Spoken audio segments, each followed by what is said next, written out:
Indu aunty, thank you. તમે લોકો મારો આભાર માનો છો? હા, અમારા મોટી બાએ અમને શીખવાડ્યું છે કે કોઈ દુશ્મન પણ મદદ કરે ને તેનો આભાર વ્યક્ત કરવાનો. એ જ ઝવેરી પરિવારના સંસ્કાર છે. એટલે જો તમે ના આવ્યા હોત તો અમારા આખા પરિવારને જેલમાં રહેવું પડે. એમ સમજો કે આ તો મારી ફરજ હતી. અને એમાંય તે સારો કે નરસો, આપણી વચ્ચે એક સંબંધ તો છે જ ને. અને હમણાં જો આ તમે મોટીબાની વાત કરી ને, તો તમારા મોટીબા તો કહે છે કે જો માણસ જ માણસના કામમાં નહીં આવે તો બીજું કોણ આવશે, નહીં?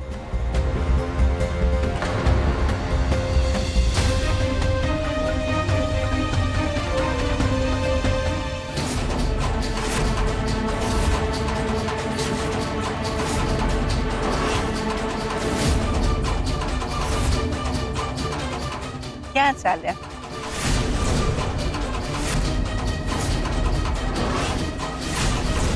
તમારે જ્યાં જવું જોઈએ ત્યાં. એટલે જ તો પૂછ્યું, ક્યાં ચાલ્યા? કારણ કે તમારે જ્યાં જવું છે ત્યાં તો હવે તમે જઈ નહીં શકો, નહીં? એટલે તમે કહેવા શું માંગો છો? એટલે એ જ કે તમે લોકો હમણાં જ જેલમાંથી છૂટ્યા છો, પછી ક્યાંક એવું કામ ન કરતા કે ફરીથી જેલ ભેગા થવું પડે.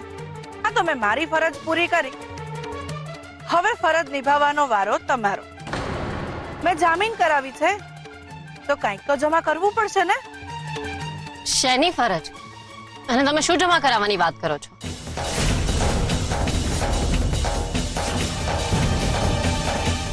પોતાના સર્વસ્વનો.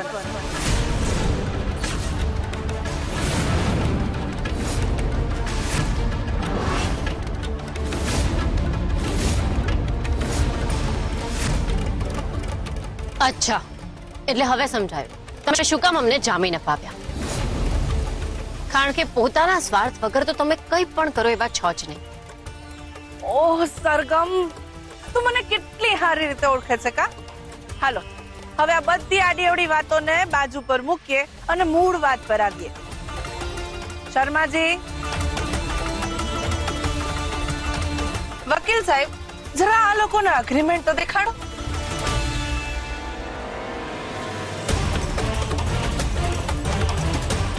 વાંચો.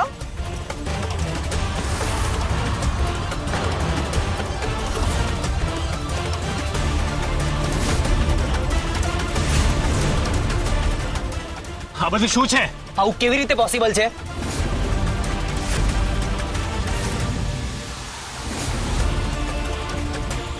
આ શું છે? આ તમે અમને છોડાવ્યા છે કે બાંધ્યા છે? શું લખ્યું છે આમાં? લખ્યું એ છે કે તમે બધા હવે ઇન્દુ મેડમની જવાબદારી છો.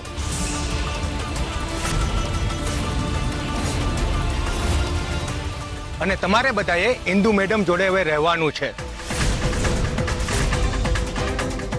અને હા, તમે હવે બધા વસુંધરા નિવાસની આજુબાજુ ન દેખાતા. અને બીજી વાત, તમારે શહેર છોડવા પણ પોલીસ પરમિશનની જરૂર પડશે. અને જો અમે એવું ના કરીએ તો? તો પછી તમે છો ને પેલા જેલના સળિયા છે. આ કયા પ્રકારનો એગ્રીમેન્ટ છે? હું નથી માનતો એગ્રીમેન્ટને. માનવું તો પડશે જ, જો તમારે જેલમાં નહીં બહાર ખુલ્લી હવામાં રહેવું હોય તો. માનવો પડશે એટલે કોઈ જબરદસ્તી છે? ને તમે કેવી રીતે વિચારી લીધું કે આવો વાહિયાત એગ્રીમેન્ટ અમે લોકો માની લઈશું? વાહિયાત નથી, અસલિયત છે આ તમારા લોકોની. જ્યાં ઇન્દુ ના હોવાથી શક્ય બની છે, નહીતર તમે લોકો હજી પણ લોકઅપની હવા ખાતા હોત. હવે તું આ એગ્રીમેન્ટને જે સમજે, પણ આ એગ્રીમેન્ટના લખાણ મુજબ તમારે ઇન્દુની સાથે રહેવું તો પડશે જ.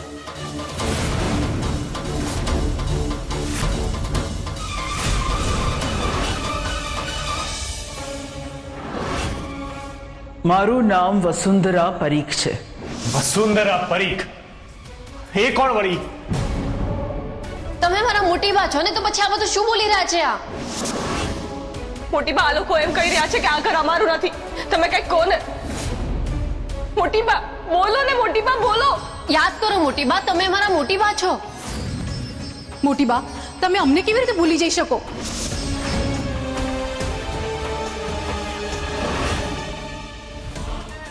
આ ખોટું થઈ રહ્યું છે.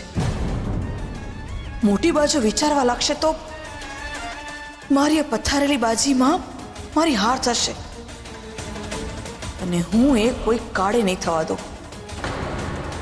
માટે મોટી બાના વિચારો આગળ તરત જ પૂર્ણ વિરામ લગાવવું ખૂબ જ જરૂરી છે.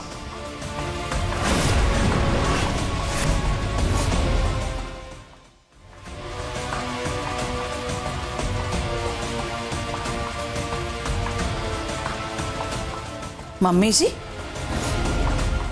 શું વિચારો છો? પેલી છોકરી વિશે. શું?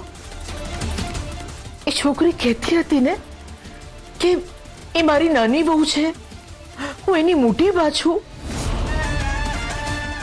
પણ કયા હકથી એવું કહેતી હતી એ મને? મમ્મીજી, તમે સાવ ભોળા છો. એટલું પણ નથી સમજતા કે લાગણીની ઝાડ ખૂબ જટિલ હોય છે. જો એકવાર માણસ એમાં ફસાઈ જાય ને તો પછી એની પ્રોપર્ટી તો શું, પોતાનું કાળજું પણ કાઢીને આપી દે છે. અને માણસને ફસાવવા માટેનો સરળ રસ્તો એટલે કે લાગણી. જો એકવાર માણસ એમાં ફસાઈ જાય ને તો પછી ઉપરવાળો જ એનો રખવાડો છે.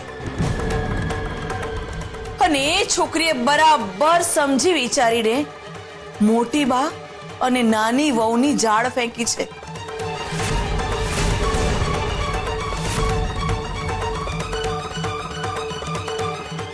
પણ એ છોકરી તો રહી રહીને એક જ વાત કરતી હતી, મોટી બા, મોટી બા, મોટી બા, મોટી બા. હેજ તો તમને સમજાવી રહી છું મમ્મીજી કે ઝાંઝવાના જળથી ખોબા ન ભરાય. અને અને આ એવો સમય છે કે આપણે એક એક ડગલું સમજી વિચારીને ભરવું પડે. ને આવા લોકો તો આપણી આખી દિનચર્યામાં આવે અને જાય. આપણે એમની જુઠ્ઠી લાગણીઓ અને ભાવનાઓને ઓળખવા માટે આપણી આંખો ખુલ્લી રાખવી પડશે.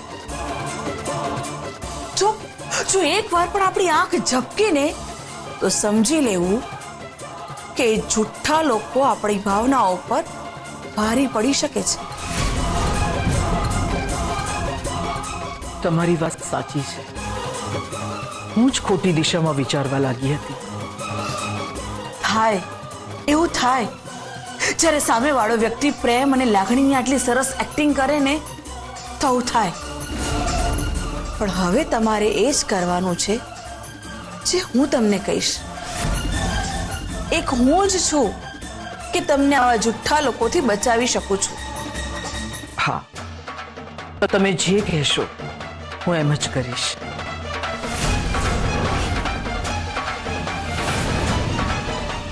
નહીં, ઇમ્પોસિબલ છે, આવું નહીં બને. બરાબર છે.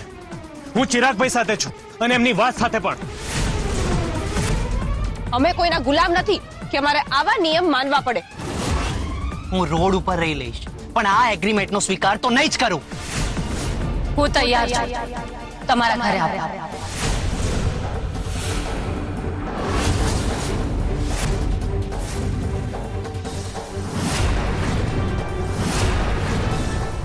સરગમ, સરગમ, તું શું કહી રહી છે? સરગમ, તું કઈ રહી છે? આ કોઈના ન માનવા યોગ્ય નિયમો માટે આપણે આપણા સ્વમાનનું સમર્પણ કરવું એ કયા એંગલે યોગ્ય છે? એ જે હોય, પણ હું તૈયાર છું.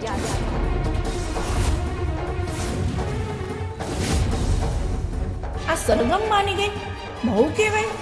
પણ જે હોય, એક વિકેટ તો પડી, અને એ પણ મેઇન બેટ્સમેનની. હવે સરગમની હા બાકી બધાના જુસ્સાને ડગમગાવશે. આજ તો છે ઇન્દુનું લક્ષ્ય.